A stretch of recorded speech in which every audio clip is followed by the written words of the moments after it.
Olá, amigos e irmãos, bem-vindos mais uma vez ao nosso bate-papo. O assunto que nós vamos tratar por esse período é uma série sobre adolescência e juventude. Então, estaremos abordando vários temas sobre a adolescência e a juventude, porque é uma carência, né? Tá essa faixa etária em que está exposta a muitas coisas, às muitas variáveis, porque também é um ser humano e precisa de orientação. Tá. Desculpe. Tá de manhã cedo, então a voz está um pouco grave. A adolescência e a juventude são uma fase de desafios, porque é nesta fase em que se forja o homem e a mulher. É nessa fase em que o homem e a mulher se definem na sociedade, se coloca na sociedade, né? Até uma determinada idade, os pais foram conduzindo, mas a partir de um momento, este adolescente, este jovem, começam a andar com seus próprios pés. E aí que mora o perigo. Quando o adolescente começa a andar com seus próprios pés, tomar um ônibus, ir na padaria, ir no supermercado, ir fazer um favor para o pai e a mãe. Desculpe, a voz está ruim de manhã, né? Então, é nessa faixa etária que, dependendo do que esse adolescente passar, o definirá para o resto da vida. Então, é uma faixa etária que requer cuidado constante. Tá, antes de nós começarmos sobre esse assunto diretamente, que teremos vários temas, né?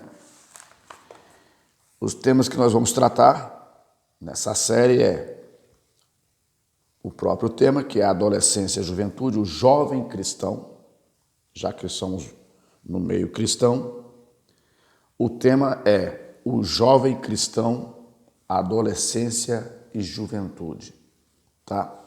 Vamos falar em cima desses temas. Os temas que terão, os subtítulos que terão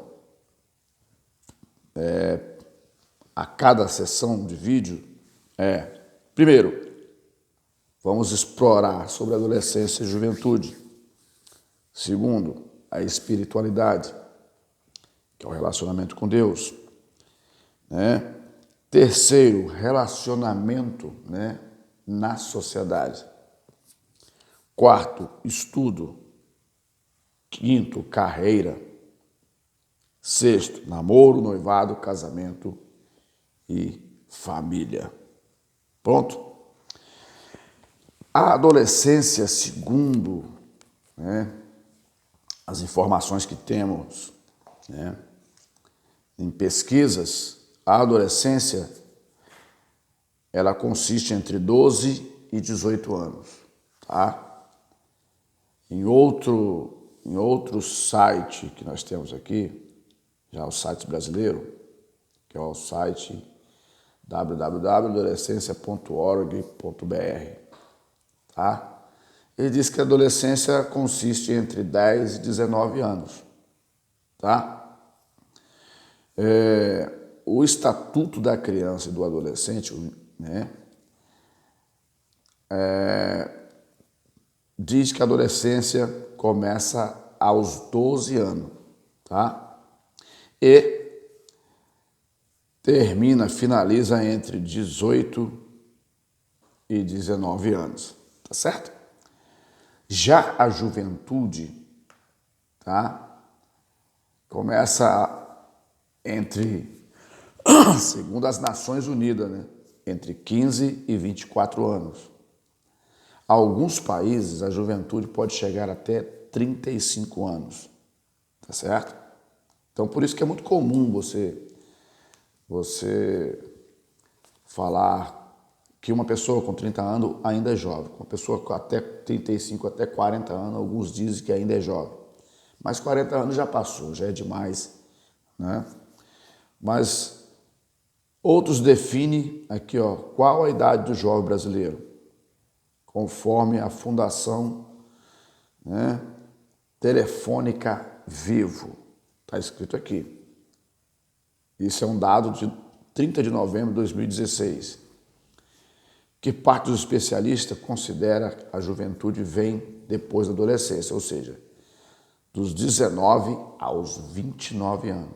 Então, a juventude, ela compreende, para ficar bem fechado aqui, arredondado, entre 18 e 30 anos, né? A adolescência é entre 12 e 18 anos. Tá. É nessa faixa etária da adolescência que muitas coisas podem acontecer. Por ele não estar definido ainda como pessoa, por ele não ter conhecimento de quem ele é de fato, qual o teu espaço na sociedade, que profissão ele vai ter, qual é a namorada que vai ter, não é verdade?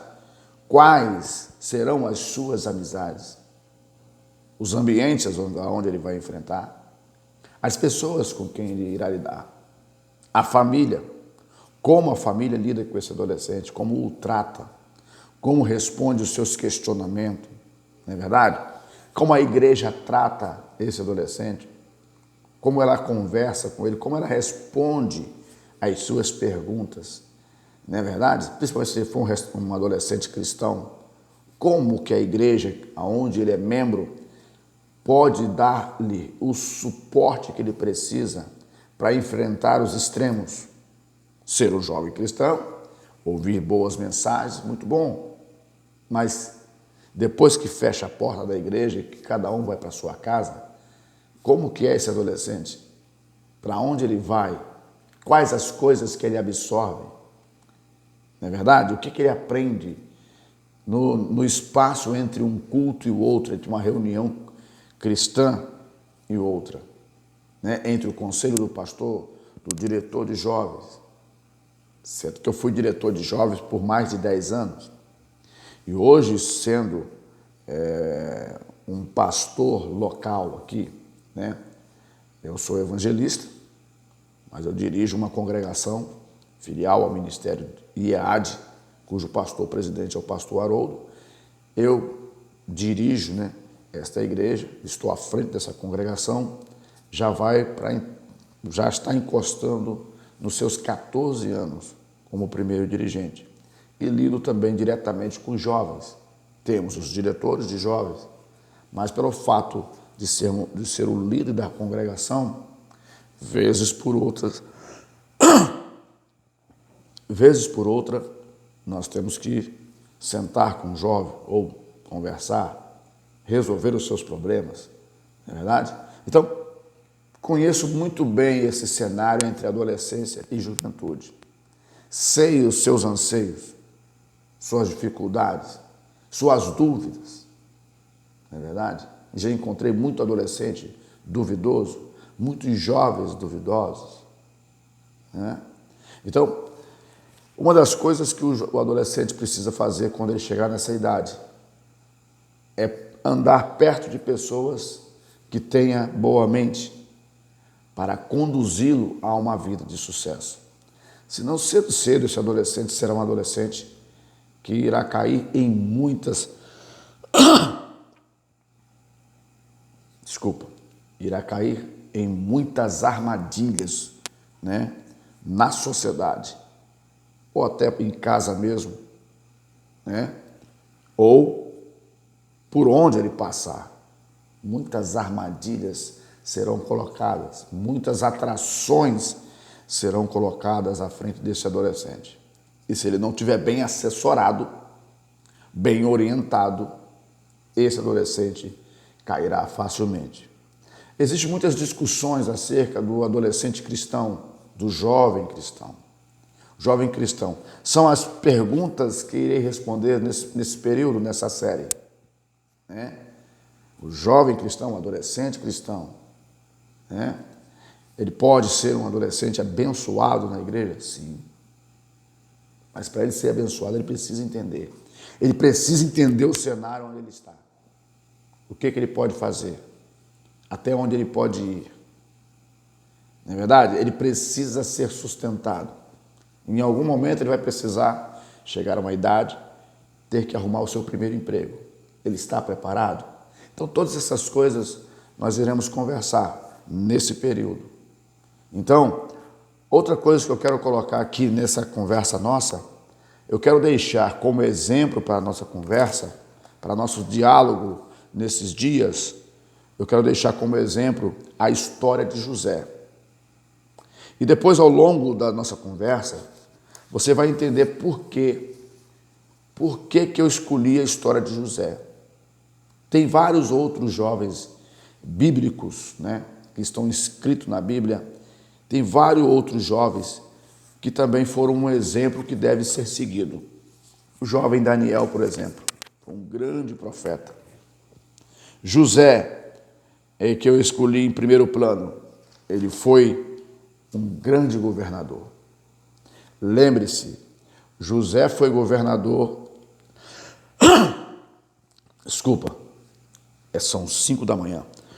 José foi governador num país diferente do seu, costumes diferentes do seu, religião diferente do seu.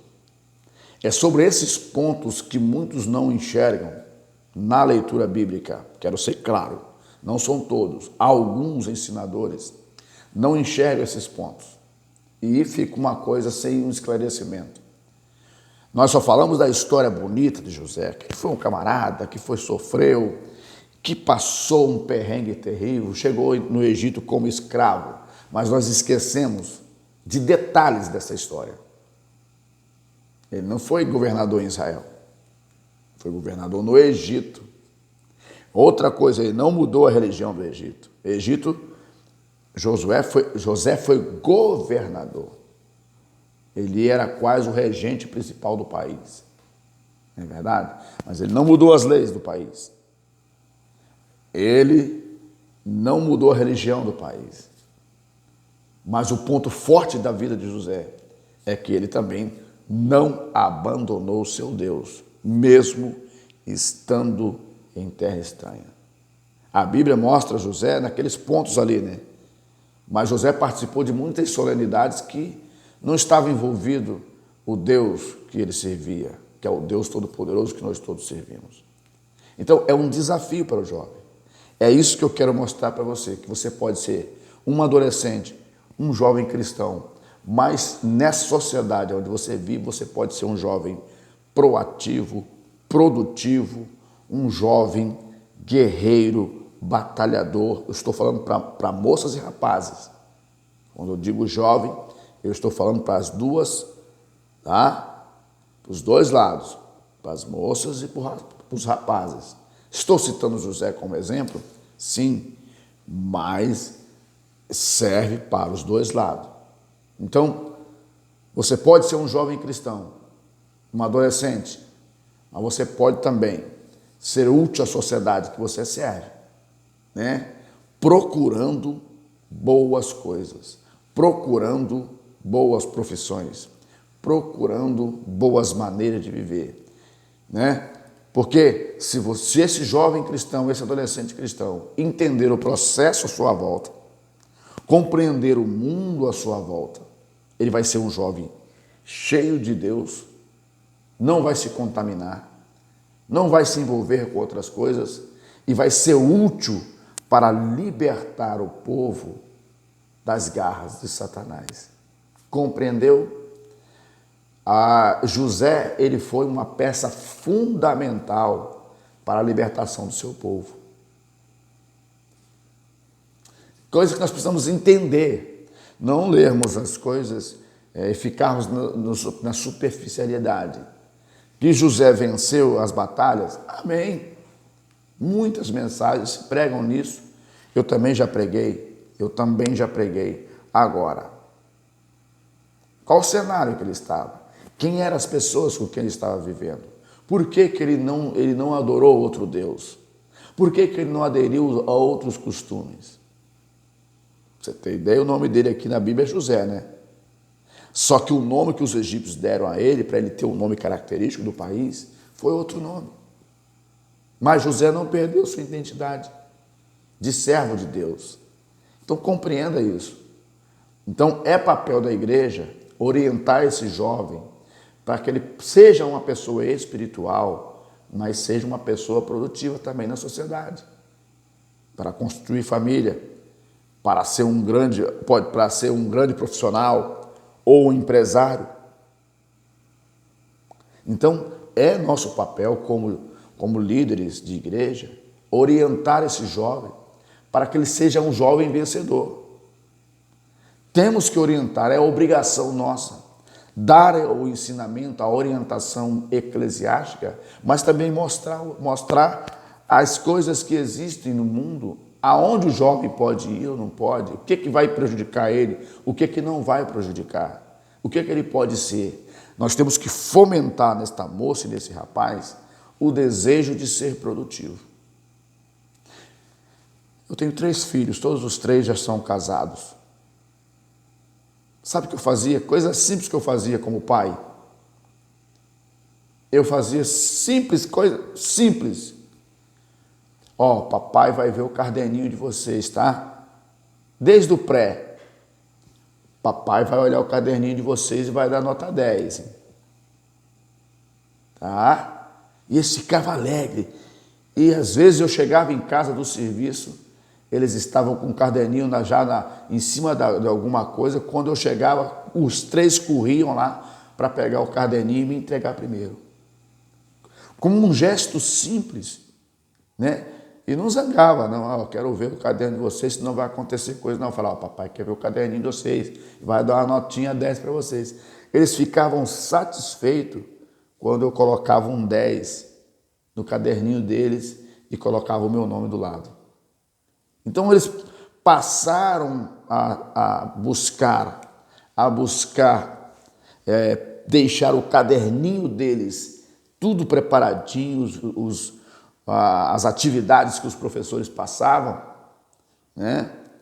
E assim eu conhecia também como pai as atividades que eram passadas para eles em sala de aula, e eu também fomentava neles aquele desejo de ser competitivo, né? Então cedo cada um entendeu qual era o teu papel.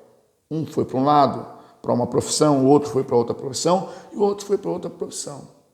Então, gestos simples, você acaba forjando um homem e uma mulher com gestos simples, sem coisas gigantescas. O ser humano é assim, ele precisa ser enxergado. E naquele momento que eu falava assim, deixa eu ver o caderno do neném aqui, estava tudo novinho, não é verdade? Mas foram crescendo. Chegou um momento que vezes por outra, eu olhava o caderno deles. Eu não precisava tanto mais, mas eu olhava a si mesmo, para ver como é que eles estavam. E aí, como é que você está na escola? Tudo bem com você? Não é verdade? Ah, eu estou bem. Um período que eu deixei de perguntar isso, eu percebi que uma das minhas filhas, ela teve um baixo rendimento na escola. Então, o acompanhamento dos pais na formação dos seus filhos ajudam muito. E o adolescente e o jovem precisam muito desse suporte. Tá bom? Nós conversamos no próximo vídeo. Tá bom? No próximo vídeo, na próxima conversa, nós continuamos esse processo. É uma série, o jovem cristão, né? A adolescência e juventude. Deus abençoe a tua vida. Se inscreva no nosso canal, curta, comente e compartilhe.